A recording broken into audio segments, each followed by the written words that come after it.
Good evening, Mr. Munger.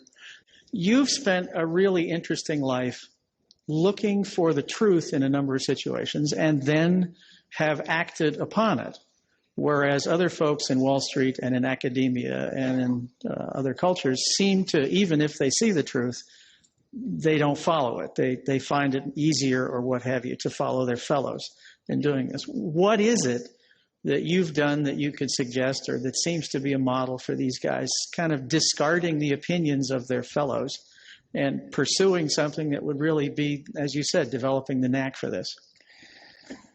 I think to some extent I was naturally disrespectful of the received wisdom, and I wanted to figure it out better. And I think to some extent that was an inherited disposition.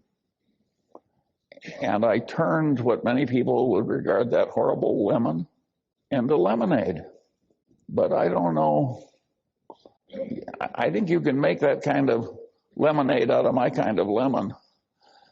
I don't know if you can do it out of marshmallows. Okay. Next question.